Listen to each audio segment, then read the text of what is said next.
This episode is brought to you by Animation Legends, the largest private animation sales collection in the world, if not the galaxy. Animation Legends sells the hand-painted frames used to produce your favorite childhood cartoons so you can own a piece of animation history. Check out their huge collection of Star Wars Ewok cells at animationlegends.com and use the code StarWarsMeg to get 10% off your first order. Rise, Meg. The Force will be with you. Hello my dear friends and welcome back to my channel. I hope you're all having a phenomenal day.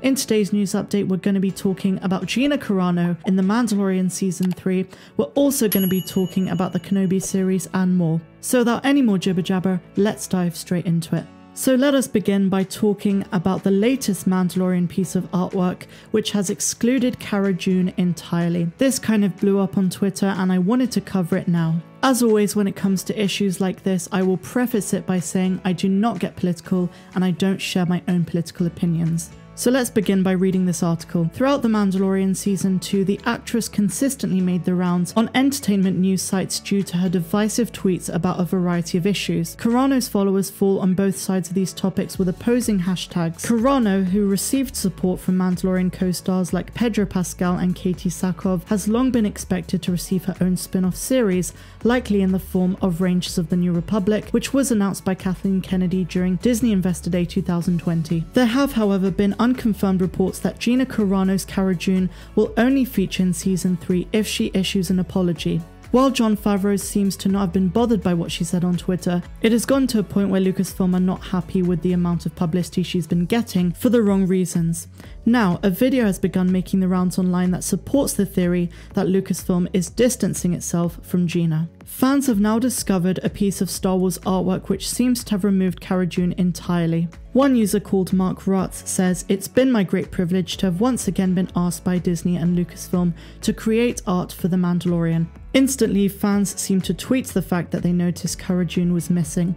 One Twitter user called Lee commented with his opinion, "Strange that you got rid of Cara. Seems obvious that Disney Lucasfilm has truly got it in for Cara. If Cara's going, there's not much reason to stick around for." That's what the user said. So personally, I must say, regardless of my own political views, I do not want to see Gina Carano fired from the show. I really like the character of Cara Dune. She's a strong woman, she seems awesome, and it really makes no logical sense to get rid of her considering the amount of screen time she got in Season 2 and the whole story arc, which is so strongly linked with our hero Mando.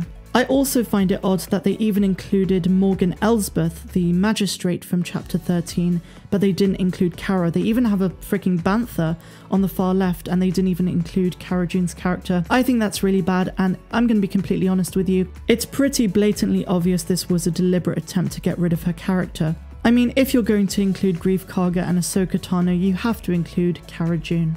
I guess all there is to say is I really hope they don't kill off a character and I hope she does come back for Season 3, and if she does, don't kill her off. And look, I personally don't always agree with what Gina Carano has said in the past, not in the slightest, but I do agree with her right to say whatever she wants to on her own personal page on social media, and it shouldn't tamper with her employability at Lucasfilm, but I guess because Lucasfilm is owned by Disney, they want to ensure that their public image looks as good as possible. But like I say, whatever views that Gina Carano has in real life, whatever, her character of Cara Dune is very cool.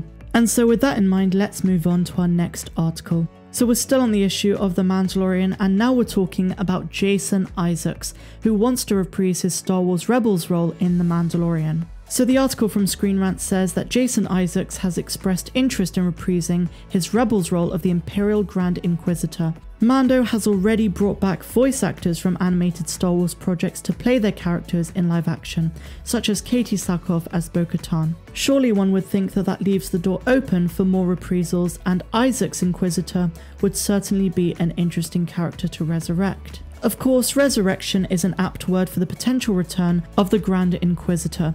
Isaacs played the main antagonist for Season 1 of Rebels, an imposing figure and leader of the Empire's Inquisitorius, whose task was to hunt down and kill any remaining Jedi.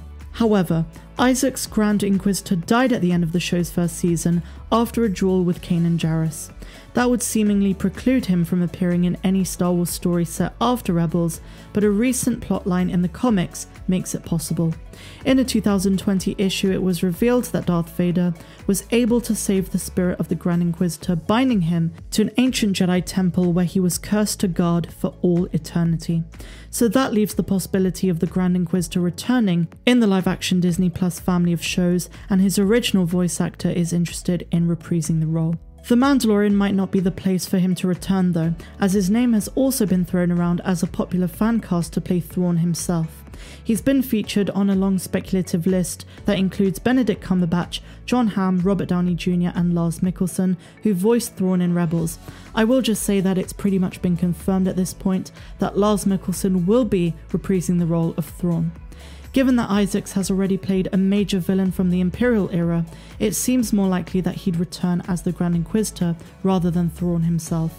Perhaps fans will get to see that reprisal as the world of The Mandalorian continues to expand with the upcoming Star Wars projects. So I know I have quite a lot of Star Wars Rebels fans in my audience, so let me know what you guys think of this down below. And finally, let's talk about the Obi-Wan Kenobi series, because it turns out we might see Duchess Satine return for the Kenobi series in the form of flashbacks. This article from Inverse writes, Kenobi series leak reveals a secret connection to a new Star Wars show. Fans have noticed that actress Denise Gough is listed as starring in both Kenobi and Andor. Gough's involvement in the latter series has already been announced by Lucasfilm, but there's been no official word up until this point about Gough also appearing in Obi-Wan Kenobi. Her role in Andor is still a secret, which makes her involvement in both shows that much more intriguing, assuming that it isn't just a mistake on IMDb's part.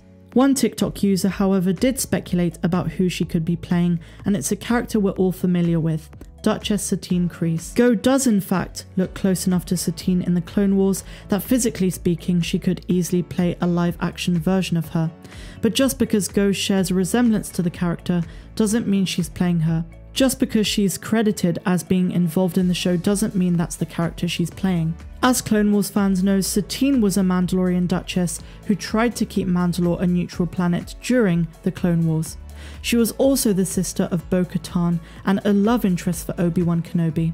Near the end of the war, Satine was tragically killed in front of Kenobi by Darth Maul during his initial takeover of the planet of Mandalore and died in Obi-Wan's arms. The relationship between her and Obi-Wan is generally considered by Clone Wars fans to be one of the most powerful storylines in the entire series. But while the possibility of Satine showing up in flashbacks during the Kenobi series makes sense, it's hard to discern why the character would be in Andor at all. The show reportedly takes place 5 years before the events of Rogue One, which is 14 years after Satine's death in the Clone Wars. Meanwhile, Obi-Wan will take place 10 years after the events of Episode 3, Revenge of the Sith. I don't know about you, but I would love to see her play the role of Duchess Satine in the form of flashbacks in live action in the Obi-Wan Kenobi series. I think Obi-Wan Kenobi is the show I'm most looking forward to outside of The Mandalorian Season 3. Because I'm a prequels lover, I grew up on the prequels. The first film I ever watched in cinemas was The Phantom Menace, and I cannot wait for the so-called rematch of the century when the Kenobi series finally drops on Disney+, even if it is just a mini-series. But I want to know what you guys think of all of this. What do you think about Gina Carano potentially not appearing in the future of The Mandalorian? What do you think about Duchess Satine being a flashback love interest for Obi-Wan in the Kenobi series? And which show are you most looking forward to? I'm Star Wars Meg, wishing you all a phenomenal rest of the day, no matter where you dwell in the galaxy. And if you're feeling generous, please consider going over to my Patreon page. For just $2 or $10 a month, you get exclusive access to content that is not found here on YouTube, and that includes my podcast, which is called Megasodes, Star Wars Explained videos, and also I read The High Republic, Light of the Jedi, and give my feedback. Have a great day, and I'll see you tomorrow.